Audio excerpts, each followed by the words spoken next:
I will see you again. I promise.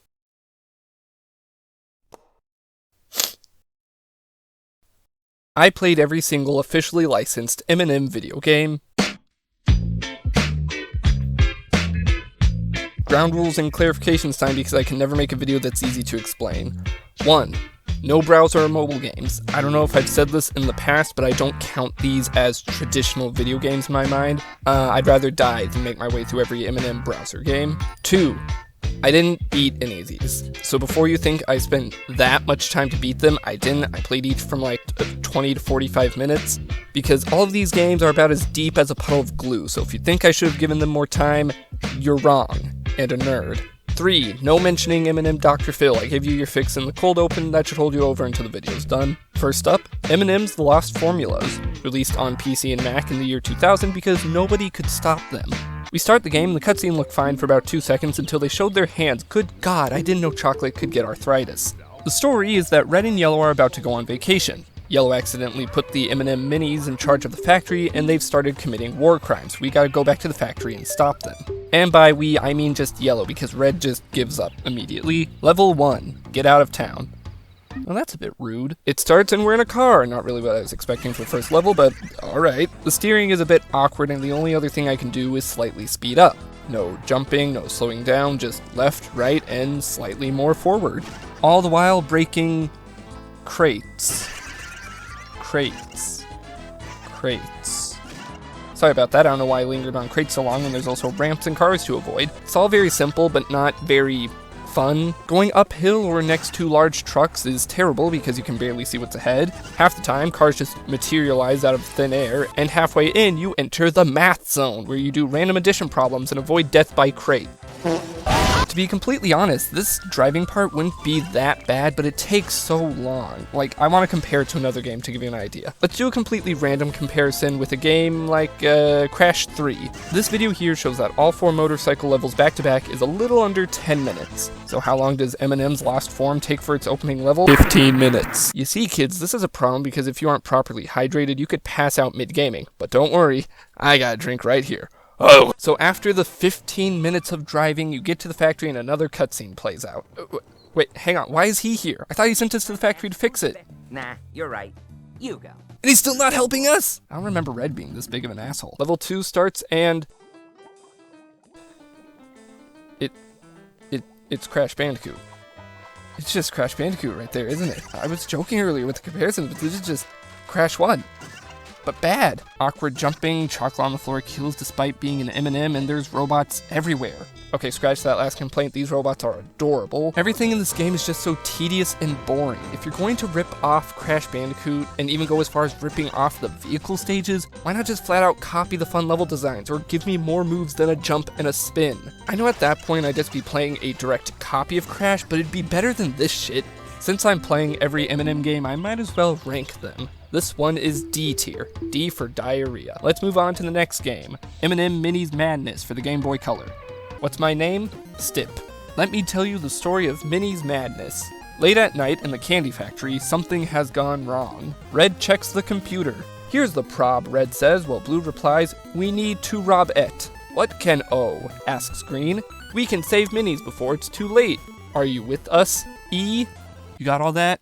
You better, because Red is ready for you in the warehouse. Game starts and these controls are rancid. The walking is slow, but there's a bit of slipperiness to it. Spin like Michael Jackson, and after landing from a jump, you go into a sprint, making the platforming abysmal. It's just a basic platformer, but it feels like they didn't try with any of it. There's multiple jumps you can just barely not reach. The screen is zoomed in way too much, so it's hard to gauge how far you should jump. And you can't hop on top of the jumping crates because that'd be fun, and clearly we don't want this here. On level 2, I got stuck in a hole where I physically couldn't do anything. I soft locked it somehow. There was nothing to damage myself on, the platform was too high to reach, and so I decided this is where the game ends.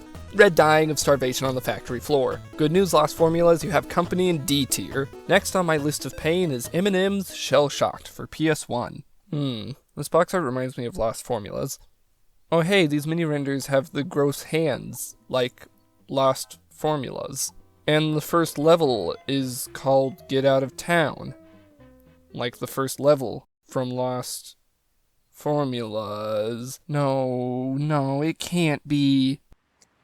Well, my yellow fellow... For fuck's sake! M&M. Yep, M&M's Shell Shocked on PS1 is just a port of the Lost Formulas.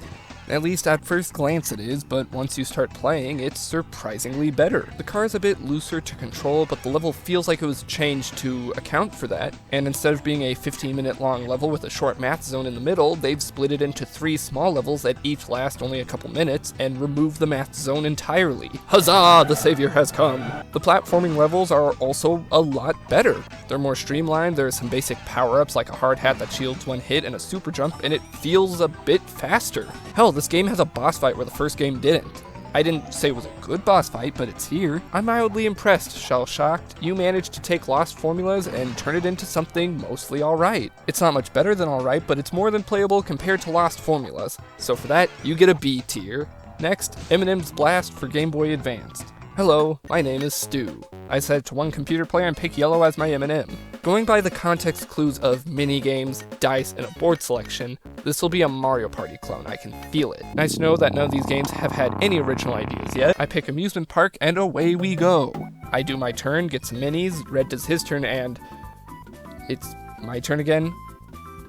Is there no mini-game? Oh, no time to talk, I get more minis, I think that's good. Red gets more minis, and still no mini-game. Roll the dice, and time to make a decision. This way.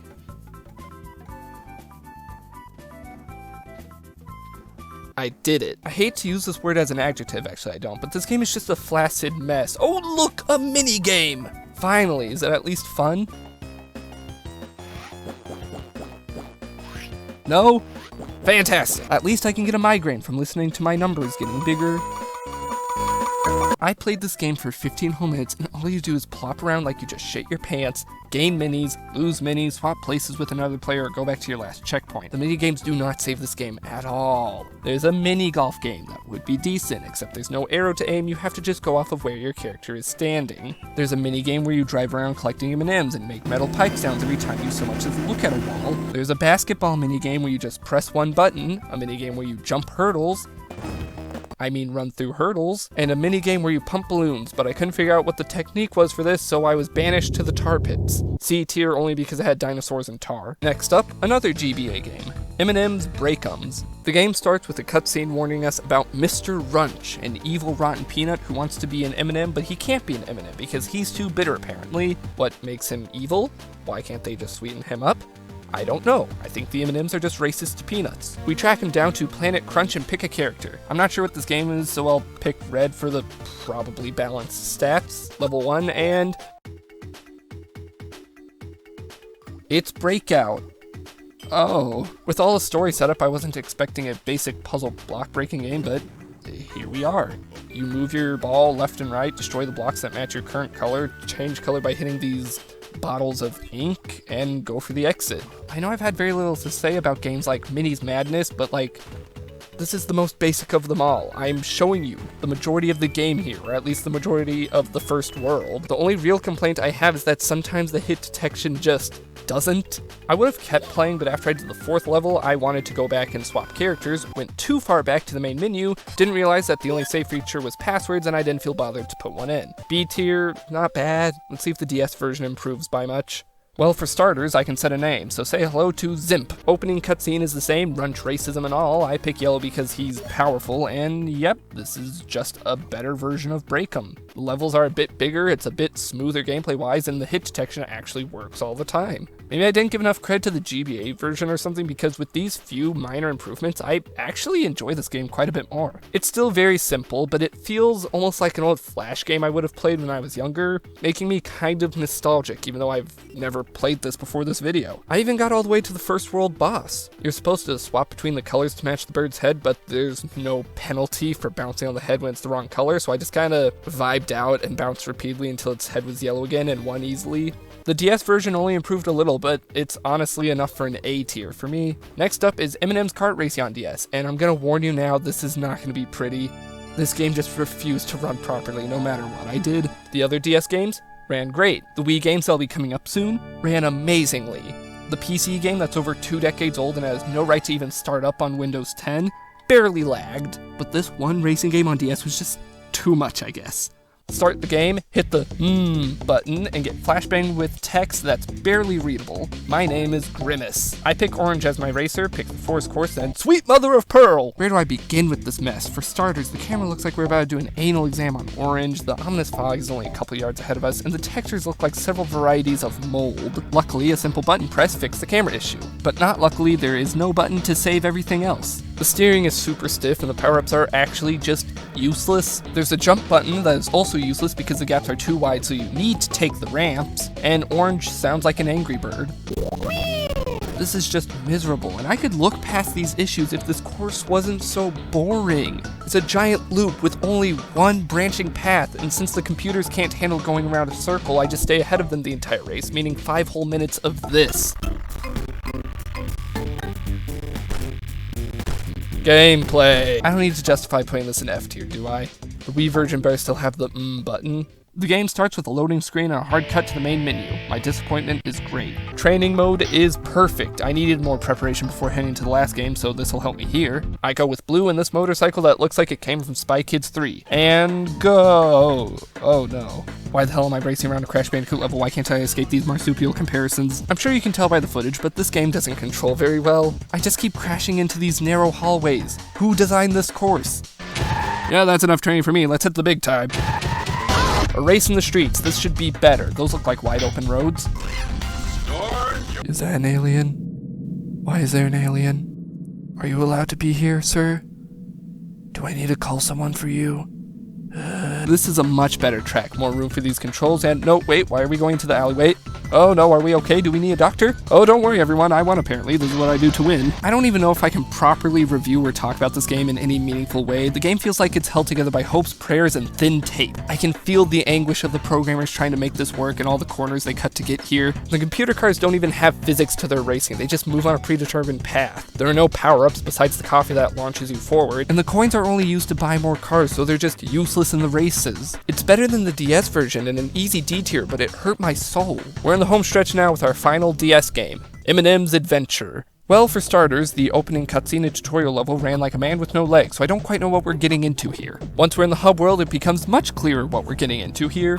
M&M's Adventure on DS is just Mario 64, but slower in every way. You can walk and you can jump. That's it. Any more and I think Red might combust. From what I can gather, the factory is broken. It's our job to fix it because neither green or yellow want to help us, the bastards. We fix the factory by collecting these floating M&Ms, and after collecting 10, we open the door to World 1. The Valentine's sector. I will give it credit for being slightly creative with the theme of Valentine's Day for the first level. That creativity immediately falls flat when the level is just as boring as the hub world. Look at this, it's just a miserable pile of floating platforms and flat terrain. There are robots that attack us here, but there's no way to fight back, and there's no invincibility frames when you get hit, so the only option is to just run away and hope you don't take too much damage. So the entire level just boils down to slowly waltzing around, grabbing the M&Ms that feel like they were just randomly put around with no rhyme or reason, and just hope the enemies ignore you. The only part of the level that caught my attention was this little flying section, but even it's weighed down by how slow and limp it is. The entire game feels like it's about to fall asleep at any moment now. Even Lost Formulas wasn't this slow and uneventful, and that was released 8 years before this game. 4 games in D tier now. If I get 5 in a row, I get a free sandwich. M&M's Adventure on Wii, and I'll give you 3 guesses as to what this game is. It's a slightly better version of M&M's Adventure on DS. It looks better,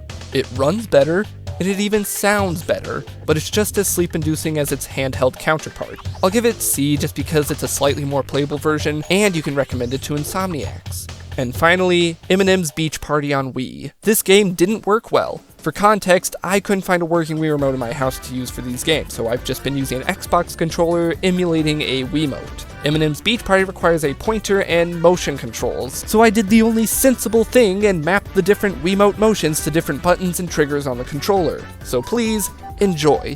Enter profile name. Okay, cool. I'm using the stick to write it. My name is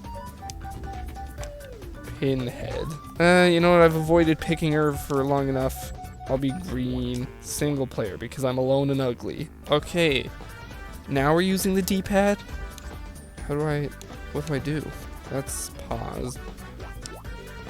Oh, want to play Colornator. Why not? Shake the Wii remote to refill. Hang on, can I simulate shaking? That should hopefully work. I'm shaking. Why do they make that noise? I'll have to see how well this goes.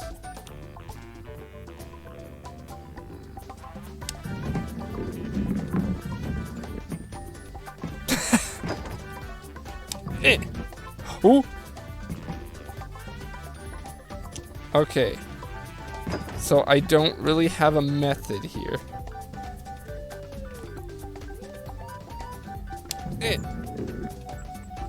Because I don't have the option to swing specifically. I just kind of shake erratically. Because I can't emulate an actual swing with this. Come on! Swing! I can't swing!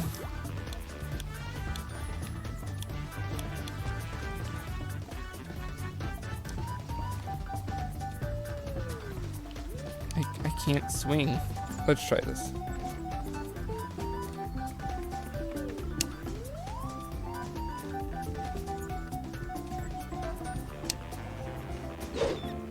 Oh! I almost got that. Oh. No! I will get this. Yeah! M&M's Beach Party goes in C tier. My curse is lifted and I never have to look at another M&M again. The only positive takeaway from this is I can now claim to be the only YouTuber to have showcased every official M&M video game. I think. Hang on. Well, there's this video from a year ago that claims to show them all, but it doesn't differentiate the versions. They also died a lot on Shell Shock, so I think I can still claim this title. Thank you for watching. Subscribe and hit the bell to get notified on my next monthly upload. Don't forget to drink water and breathe air, and I'll see you eventually.